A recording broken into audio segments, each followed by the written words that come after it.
अस्सलाम वालेकुम। तजदीद ये एक ऐसा लफ्ज़ है जो हम अक्सर सुनते हैं, लेकिन इसका असल मतलब क्या है? क्या इसका मतलब दीन में कोई नई तब्दीली लाना है या कुछ और? आइए मौलाना मौदूदी की तहरीरों की रोशनी में इस अहम तसव्वुर की गहराई को समझने की कोशिश करते हैं।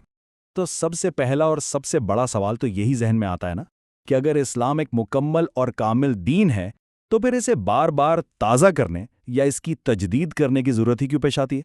ये एक ज़बरदस्त सवाल है और सच पूछें तो तजदीद का सारा फ़लसफ़ा इसी एक सवाल के जवाब में छुपा है। अच्छा, तो फिर तजदीद है क्या चीज़? देखें, सीधे सादे लफ्ज़ों में ये दीन को रिस्टोर करने का नाम है। ये कोई रिफॉर्मेशन नहीं है, कोई नई चीज़ नहीं बनानी, बल्कि वक्त के साथ जो गर्द गुबार, जो बैरूनी ख्यालात की मिलावट दीन में शामिल हो जाती है ना, उस सब को साफ करके इस्लाम को उसकी असली, खालिस और चमकदार हालत में वापस लाना है। ठीक है, ये तो समझ आ गया कि तजदीद क्या है, लेकिन सवाल ये है कि इसकी ज़रूरत ही क्यों पड़ती है? आखिर ये मिलावट आती कहाँ से है? इसे समझने के लिए ना हमें एक बुनियादी कशमकश को देखना होगा। एक ऐसी जंग जो हर दौर में, हर ज़माने में चलती रहती है। और ये जंग है दो निज़ामों के बीच। एक तरफ है इस्लाम, और याद रहे, ये सिर्फ कुछ इबादात का नाम नहीं, ये ज़िंदगी गुजारने का एक पूरा सिस्टम है जो अल्लाह की हाकिमियत पर खड़ा है। और दूसरी तरफ है जाहिलियत। अब जाहिलियत का मतलब सिर्फ पुराना ज़माना नहीं, इसका मतलब है हर वो निज़ाम जो अल्लाह की हिदायत को नज़रअंदाज करके या उससे बगावत करके बनाया गया हो। और ये दोनों कभी एक साथ नहीं चल सकते, इनमें हमेशा टकराव रहता है। तो फिर ये जाहिलियत मुस्लिम मुआशरों में घुसती कैसे है? आखिर बिगाड़ आता कहाँ से है? देखें, वक्त के साथ साथ कई चीज़ें होती हैं। इक़्तिदार लोगों को ख़राब कर देता है, बाहर की सकाफ़तें, बाहर के फ़लसफ़े असरअंदाज होने लगते हैं, और फिर एक कुदरती चीज़ भी है कि जो पहली नस्ल का जोश व जज्बा होता है वो आहिस्ता आहिस्ता ठंडा पड़ने लगता है। बस यही वो चीज़ें हैं जिनकी वजह से हर दौर में तजदीद की ज़रूरत ज़िंदा रहती है। अच्छा, तजदीद की ज़रूरत क्यों है ये तो हमने समझ लिया, लेकिन ये अहम काम करता कौन है? कौन है वो जो इस बिगाड़ को ठीक करने के लिए खड़ा होता है? यहीं पर मुजद्दिद का तस्वुर सामने आता है, वो इंसान या वो गुरोह जो इस तजदीद के काम का बेड़ा उठाता है। आइए ज़रा देखते हैं कि ये मुजद्दिद होता कौन है। देखिए, मुजद्दिद का ये पूरा आइडिया हवा में नहीं है। इसकी बुनियाद एक बहुत मशहूर हदीस नबवी पर है, जिसमें ये खुशखबरी दी गई है कि अल्लाह ताला हर सदी की शुरुआत में उस उम्मत के लिए किसी ऐसे शख्स को ज़रूर भेजेगा जो उसके दीन को ताज़ा कर देगा, उसकी तजदीद करेगा। ये समझें कि अल्लाह की तरफ से इस उम्मत की रहनुमाई का एक मुसलसल वादा है। लेकिन यहाँ एक बहुत बहुत अहम बात समझने की है। मुजद्दिद कोई नबी नहीं होता। इन दोनों में ज़मीन आसमान का फ़र्क है।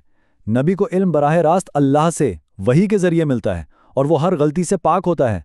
लेकिन मुजद्दिद एक इंसान है। वो अपनी मेहनत से, अपनी तहकीक और इज्तिहाद से काम करता है, और इंसान होने के नाते उससे गलती भी हो सकती है। नबी एक नया कानून लाता है, जबकि मुजद्दिद का काम सिर्फ उसी आखिरी कानून को जो नबी ले आया उसे दोबारा जिंदा करना है। तो सवाल यह है कि फिर किसी मुजद्दिद को पहचाना कैसे जाए? क्या वो खुद आकर कहता है कि मैं मुजद्दिद हूं? नहीं, बिल्कुल नहीं। उसकी पहचान उसका दावा नहीं, उसका काम होता है। एक हकीकी मुजद्दिद की निशानी ये है कि उसे कुरान और सुन्नत की गहरी समझ होती है। वो अपने ज़माने की नब्ज़ पर हाथ रखकर सही बीमारी की तशख़ीस करता है, और सबसे बड़ी बात, वो अपने वक्त की सबसे बड़ी जाहिलियत, सबसे बड़े चैलेंज को ललकारता है। ठीक है, तो मुजद्दिद कौन है ये बात तो वाज़ेह हो गई। अब आते हैं असल काम पर कि ये तजदीद का अमल होता कैसे है। ये कोई सिर्फ जोशीली तकरीरों या जलसे जुलूसों का नाम नहीं है। नहीं, इसका एक पूरा तरीक़ेकार है, एक मुनज़्ज़म प्लान है, एक पूरे सिस्टम को ठीक करने का। देखें, दीन का कोई भी छोटा बड़ा काम बहुत कीमती है, लेकिन जब हम तजदीद की बात करते हैं ना, तो ये कोई ऊपर ऊपर की छोटी मोटी तब्दीलियों का नाम नहीं है। इसका टारगेट बहुत बड़ा है। ये जड़ों तक जाती है, माशरे के बुनियादी अकायद से लेकर उसके पूरे सियासी, माशी और समाजी निज़ाम को ठीक करने की कोशिश करती है। ये एक मुकम्मल सिस्टम ओवरहॉल का नाम है।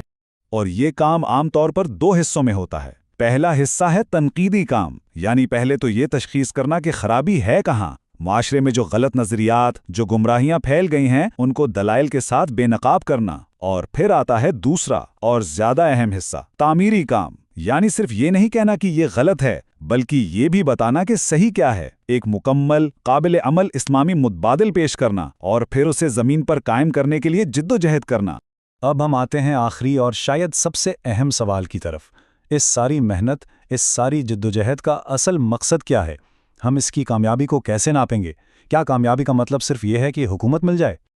اور یہاں ایک بہت گہری بات سمجھنے کی ہے، تجدید کا مقصد ہمیشہ سیاسی جیت نہیں ہوتا۔ اصل کامیابی، حقیقی فتح یہ ہے کہ امت کا ایمان تازہ ہو جائے، اس کا کھویا ہوا اعتماد بحال ہو اور اسے اپنی زندگی کا اصل مقصد دوبارہ یاد آ جائے۔ اگر کوئی تحریک لوگوں کی سوچ میں یہ انقلاب لے آتی ہے نا، تو یہ خود ایک بہت بڑی کامیابی ہے، بھلے ہی اسے سیاسی میدان میں شکست ہی کیوں نہ ہو جائے۔ اور اگر ہم تاریخ پر نظر دوڑائیں تو ہمیں یہی نظر آتا ہے، ہر مجدد نے اپنے دور کے سب سے بڑے مسئلے کو پکڑا۔ مثال کے طور پر حضرت عمر بن عبدالعزیز کے زمانے میں سب سے بڑا مسئلہ سیاسی ظلم تھا، تو انہوں نے اس پر کام کیا۔ امام غزالی کے دور میں یونانی فلسفے سے لوگ گمراہ ہو رہے تھے، تو انہوں نے اس کا مقابلہ کیا۔ ابن تیمیہ نے عقائد میں جو بگاڑ آ گیا تھا اس کو ٹھیک کیا، اور شاہ ولی اللہ نے پوری امت کے مجموعی زوال کی تشخیص کی۔ تو اس سے پتہ چلتا ہے کہ تجدید کا کام ہر دور کی ضرورت کے حساب سے اپنی شکل بدلتا ہے۔ تو اس ساری گفتگو کا خلاصہ کیا ہے؟ خلاصہ یہ ہے کہ دین کی حفاظت کوئی آٹومیٹک پروسیس نہیں ہے۔ اللہ کا وعدہ سچا ہے کہ وہ اپنی دین کو زندہ رکھے گا، لیکن وہ یہ کام فرشتوں کے ذریعے نہیں بلکہ ہم انسانوں کی کوششوں اور جدوجہد کے ذریعے کرتا ہے۔ اس لیے تجدید صرف ماضی کی کوئی کہانی نہیں ہے، بلکہ یہ آج بھی اور آنے والے ہر دور میں امت کی ایک زندہ ذمہ داری ہے۔